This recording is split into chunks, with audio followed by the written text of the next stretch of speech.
friendly and being a friend, I think, are two different things.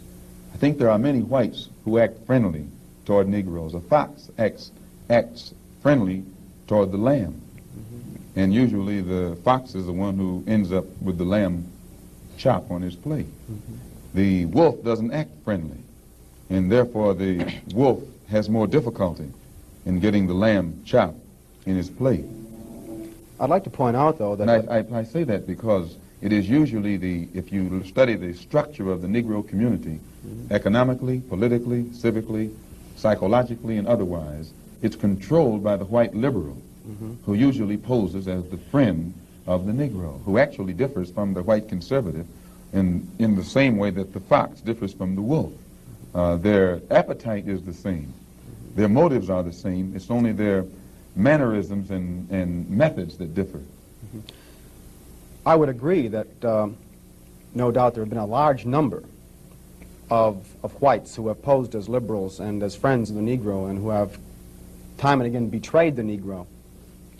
On the other hand, I think one could point to a large number of whites who have struggled for civil rights, for equality, and have got little or nothing out of it, other than quite a few bruises. Give me an example. Well, the large number of white students who have gone into the South, for example, working for SNCC and other organizations. Not working for SNCC or other organizations, but working for the white political machines who benefit by the voting efforts of Negroes. Okay, I'll be more specific. I would cite Herbert Hill, for example, as a kind of person who has championed Negro job rights, for example, in New York City and elsewhere. He has fought the political machine. First time I met Herbert Hill personally was when they were picketing to stop the working on the Harlem Hospital in Harlem.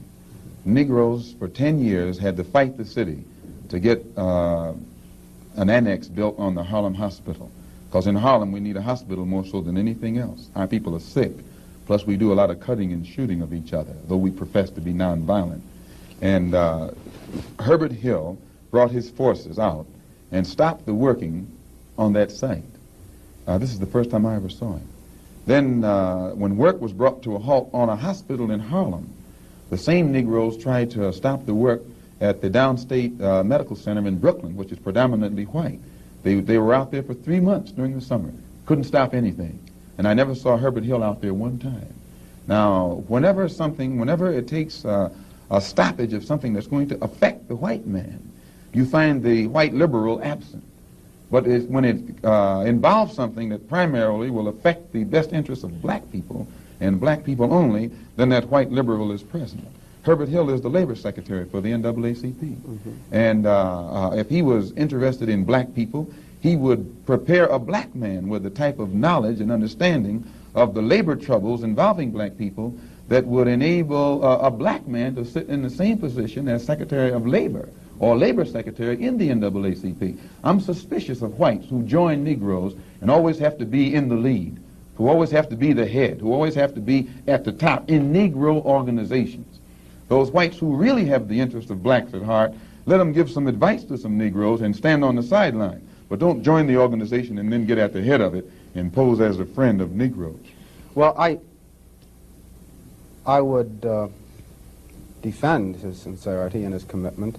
And more than that, I would say that just because a person is a Negro or a black American does not mean that he's going to struggle for Negro rights or for jobs for Negroes or anything else. I think that today you could point to a large number of Negro leaders who have consistently betrayed Negroes in a whole host of areas. They aren't really Negro leaders. These are puppets that have been put in front of the Negro community by white liberals. These are parrots that have been put in front of the Negro community by white liberals. You can't name me a Negro leader who has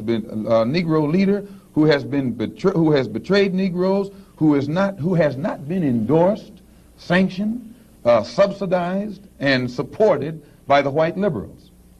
Minister Malcolm, I'd like to... Well, I could cite one example would be Congressman Dawson, for example, in Chicago. In Chicago, a large number of liberals located in the Hyde Park district have consistently fought Dawson and his betrayals of the Negro, and they've also fought some of the people who represent Dawson on the Chicago City Council. The only Negro I know who is constantly fought, only Negro politician that I know who is constantly fought by white liberals is Adam Clayton Powell. And they call him a racist because he speaks so bluntly on the race issue. But I'm not, as I said, not too familiar with Dawson and his work.